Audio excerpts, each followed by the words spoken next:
Hi there. A couple of weeks ago, I was in Chino, California for the conference, I guess, of this little corner called Quest for a Spiritual Home. And that was with our three patron saints, Paul Vanderklay, Jonathan Pageau, and John Vervaeke. And the fourth in this conference was John Van Donk, who was sort of the everyman representative in his own quest for a spiritual home. And of course, Catherine Wilson doing an amazing job of hosting again. So there are many great things about this conference that I'll talk about later. One great thing is I got to meet Karen Wong. And in fact, we shared a hotel room. But the thing I want to talk about in another video later is something that John Vervaeke named the stance, and this was a big aspect of our of the conversations, the estuaries, what we were trying to come up with, in the shadow of AI also. And so I want to do another video later about the stance, but there's going to be a certain degree of that in here already. And I'll be on Karen's channel and catching up with her at the end of this month.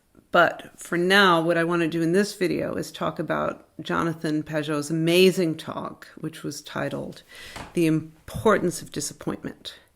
So first, let me summarize what Jonathan said. And of course, this is going to be framed to some degree through a Pirsigian lens. And I'm going to bring in Pirsig as, comparison and contrast, or at least to illustrate and elucidate what I got out of this talk through the Pirsigian lens. So here's a little bit of a summary of John's talk. And it was about, all these talks were about a spiritual home. So this was in the context of a spiritual home. And Jonathan pulled it together really an amazing way. Some what that means in terms of the big picture of the patterns that he talks about. So he said something, this is a summary. Everything is full. Everything in life is its own thing. It's full, but it is also insufficient. So our experience of life is like a fractal. It's a small version of the great pattern, and the great pattern of cognition and understanding and participating in reality that Jonathan talks about a lot. And because of this necessary insufficiency, everything will ultimately end up being disappointing. In order for the world to exist, we cannot truly own a home, like a permanent, fully satisfying, complete, never-changing home. But we have a notion of the ultimate home, which is the garden, the temple, the bridal chamber, Jerusalem, heaven. So this home, this garden, is not something, again, we can ever achieve, at least not in this limited lifestyle. Instead, it's something that we have an innate nostalgia for. And we're always seeking this. It's almost as if we're born with an innate desire to seek this. We want it, and we are looking for something like the garden in everything. The garden is the good, the instant of light, that eureka moment, the quality event. And you could say that quality is directing us in the direction of the garden. That's what we feel like as quality moves us forward. That is an amazing way of conceiving what we are going towards, even though it's not, it comes up in these symbolic ways, but it's not a thing, obviously. It's towards the better. So what is the better? The better is a home. It's rest. It's complete peace. And the garden will shine forth in just our participation with reality. What we see is good. What we see shining forth is like a breadcrumb leading to paradise. But the breadcrumb itself is never enough. We cannot find rest here. It's an eschatological memory of the past and ultimate destination of the future. That was an interesting thing that he said. So as Pageau says, the image of the garden is pure brightness, and it is also death. If we don't allow the garden to leave us, to dissipate, it becomes an idol. We're going somewhere with this. So what is an idol? Something that we have made into an analog of that dynamic, bright, instant beauty, that shining, that loses its brightness as soon as we pin it down and conceptualize it. Once it becomes when I say analog, I'm using the Pirsigian sense, which means that when you perceive something good, when the quality event happens, when you perceive quality, it will be pre-intellectual, but once you actually recognize it, then you are going to relate it to something else, and you're going to try to categorize it. Or you're going to try to pursue it and make it into something that reflects this idea of quality. It could be art. It could be it might be a scientific innovation.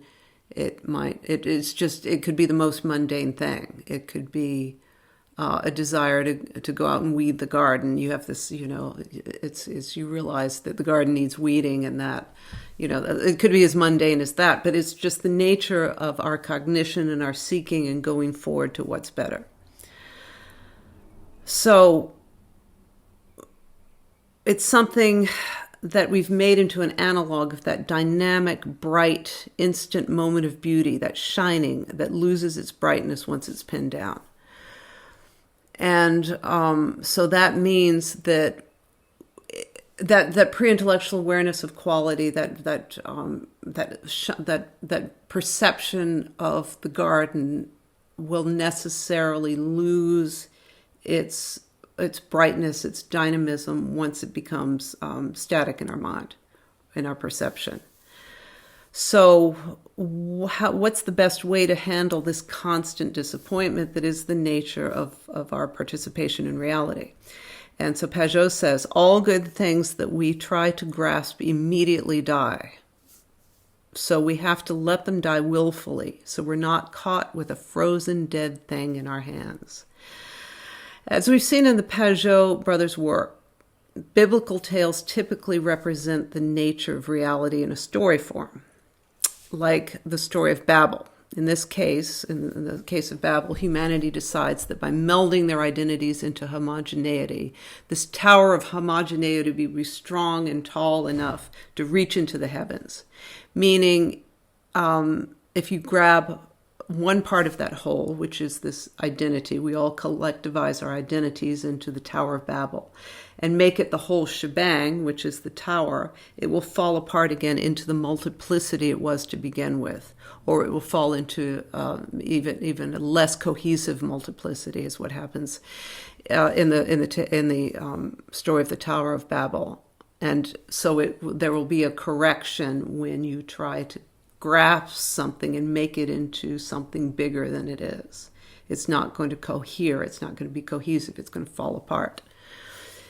If you try to grab a part, it will become a tyranny and collapse the whole thing.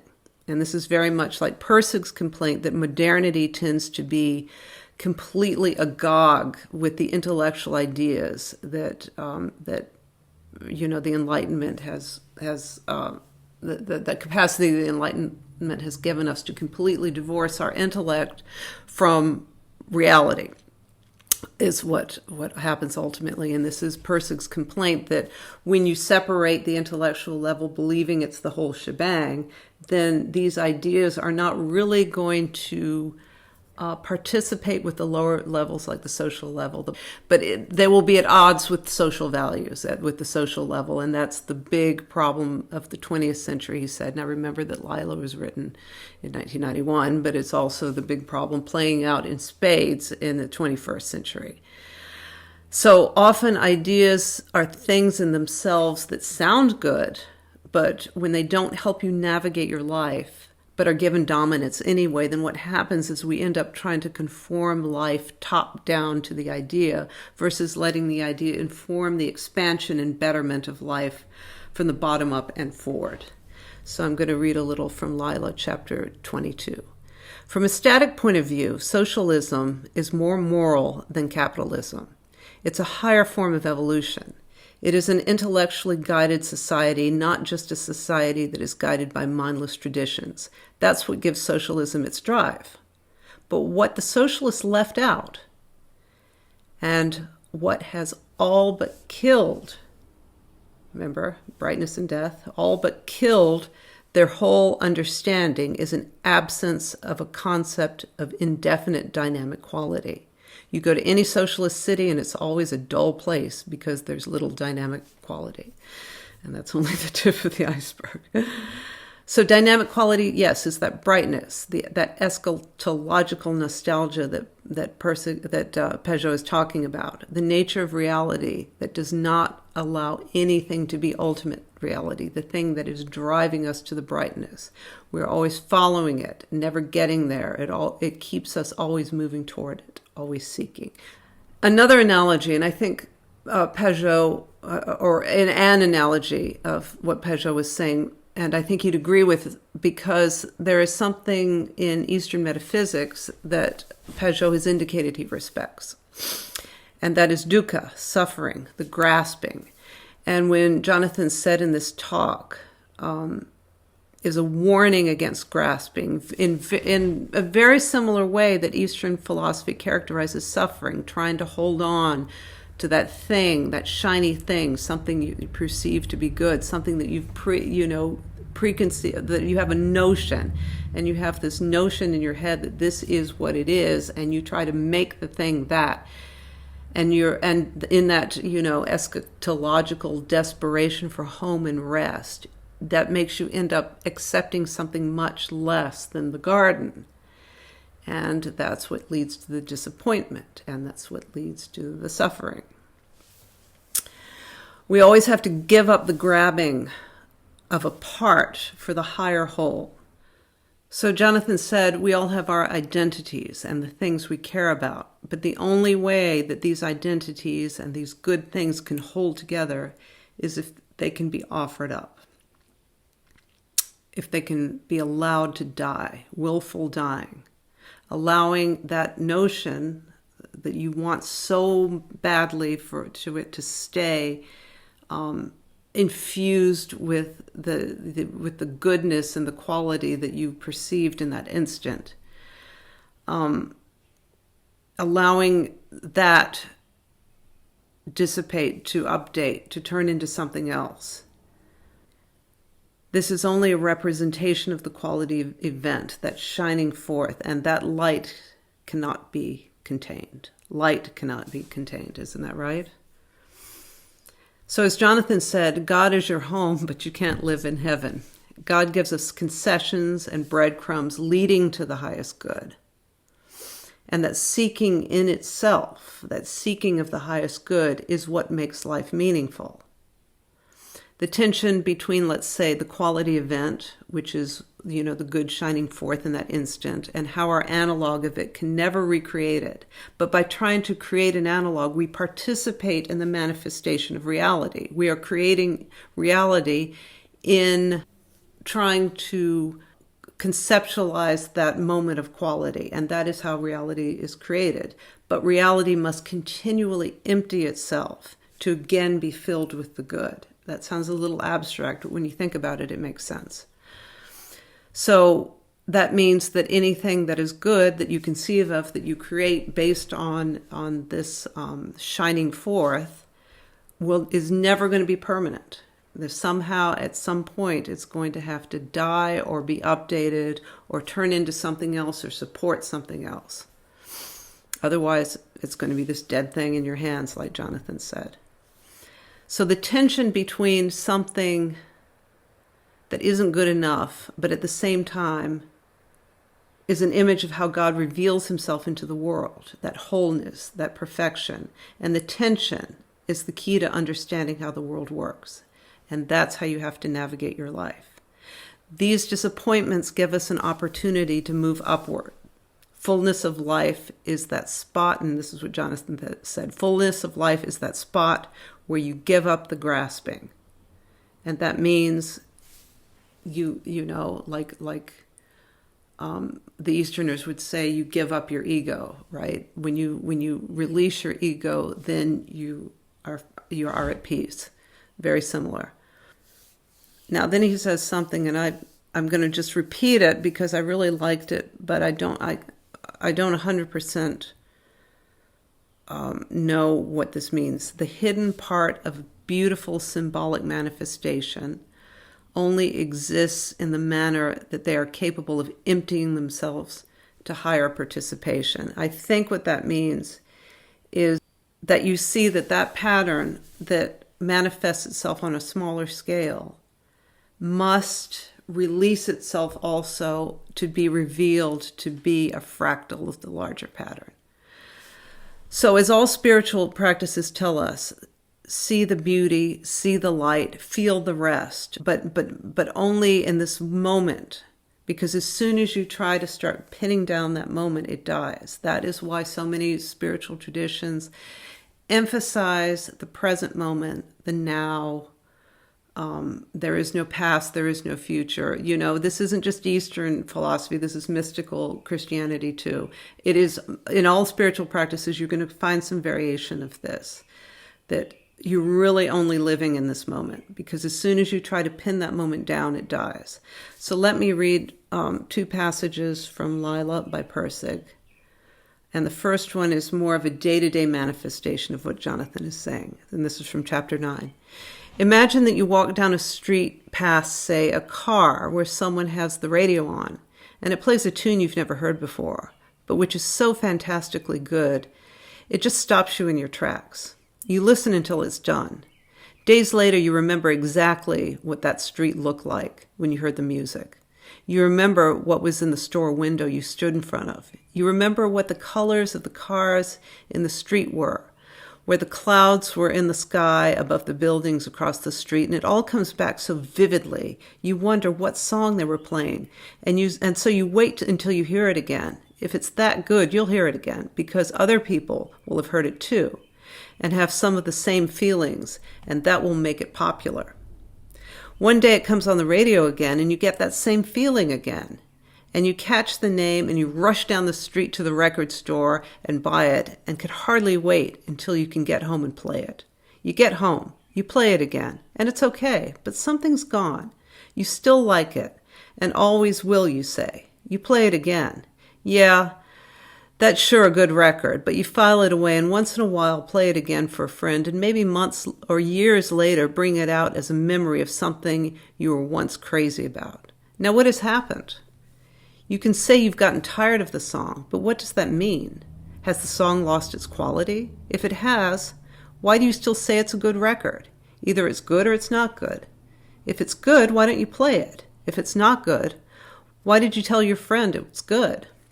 The first good that made you want to buy the record was dynamic quality.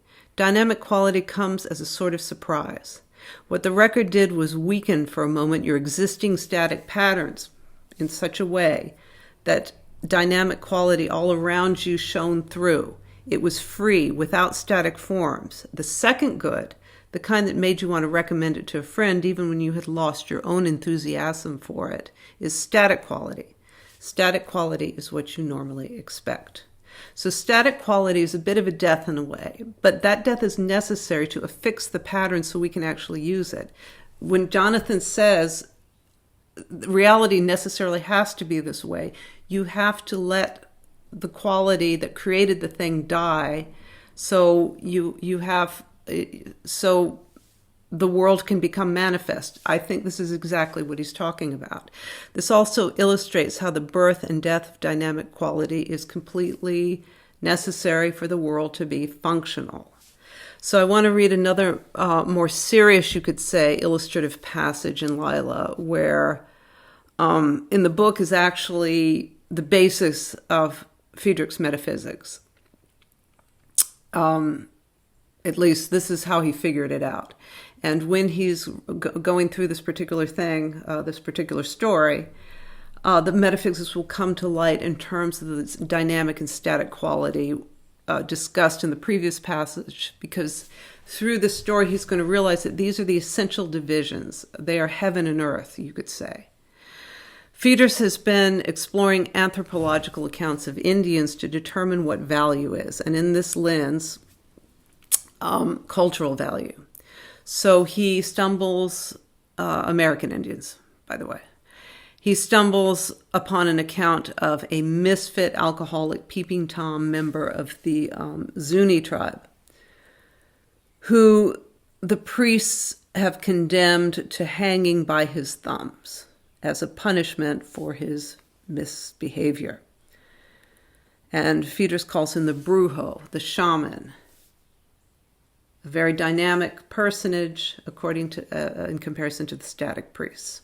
So the priests condemned him to hanging by his thumbs.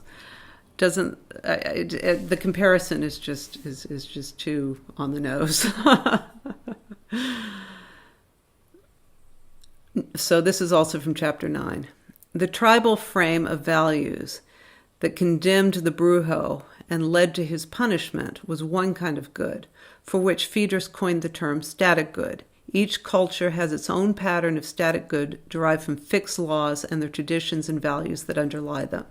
This pattern of static good is the essential structure of the culture itself and defines it.